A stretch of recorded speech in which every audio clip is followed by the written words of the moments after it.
तो कहानी शुरू होती है कि एक राजा ने भगवान का एक सुंदर मंदिर बनवाया और उसमें एक पुजारी को पूजा करने के लिए रखा।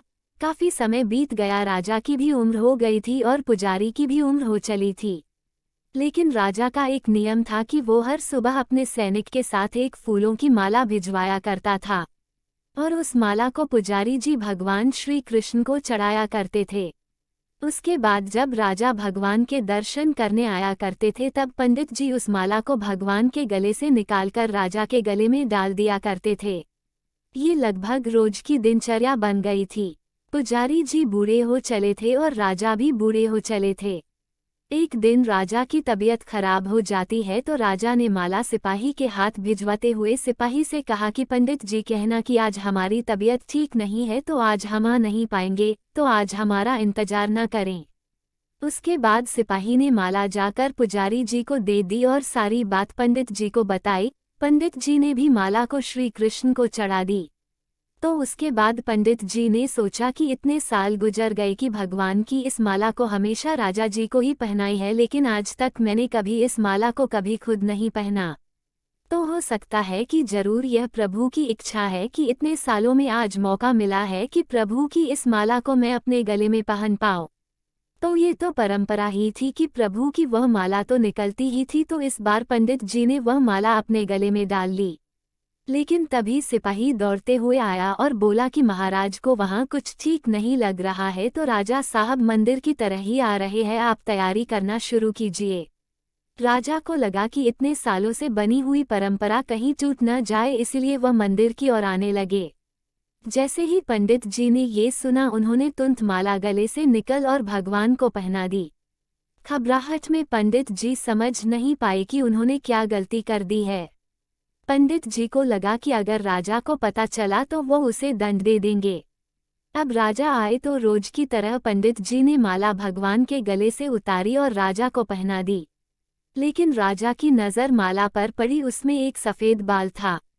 राजा को बात समझ आ गई कि ये सफ़ेद बाल पुजारी का है। राजा ने पुजारी से पूछा कि क्या इस माला को आपने पहना था? ये सफ़ेद बाल कहाँ से आया? तो पंडित जी डर गए और डर के मारे बोल दिया कि यह सफ़ेद बाल तो श्री कृष्ण का है, भगवान का है। राजा को गुस्सा आ गया कि एक तो पंडित छल कर रहे हैं और ऊपर से झूठ बोल रहे हैं। राजा ने थोड़ा गुस्से में आकर पूछा कि कृष्ण जी के कब से सफ़ेद बाल हो गए? ठीक है, कोई नहीं, मैं कल श्रृंगार के समय आऊँगा, तब देखूंगा कि श्री कृष्ण के बाल सफ़ेद हैं या नहीं। और याद रखना पंडित, अगर बाल काले निकले, सफ़ेद नहीं निकले, तो कल के कल आपको इस छल के लिए मृत्यु दंड दिया जाएगा। और राजा गुस्से में तमतमाते हुए वह से चले गए। और इधर पंडित जी को अपनी मृत्यु नजर आने लगी थी। वो श्री कृष्ण के आगे दंडवत कर लेट गए और बोले कि प्रभु मुझे क्षमा कर दीजिए, मैं लोभ में आ गया था, मुझे लगा यह माला मुझे भी पहननी चाहिए। मुझे बचा लीजिए प्रभु, नहीं तो कल राजा के हाथों मेरी मौत निश्चित है। पंडित पूरी रात भगवान से विनती करते रहे, रोते रहे, प्रार्थना करते रहे कि प्रभु मुझे बचा लीजिए। अगली सुबह राजा श्रृंगार के समय पहुंचा और पहुंचने के बाद राजा ने पंडित से कहा कि पंडित जी मुकुट उतारिए, मुझे बिहारी जी के केश देखने हैं। पंडित जी ने डरते डरते मुकुट उतरा और जैसे ही मुकुट उतरा राजा चौंक गया। श्री कृष्ण की मूर्ति के बाल सफ़ेद थे।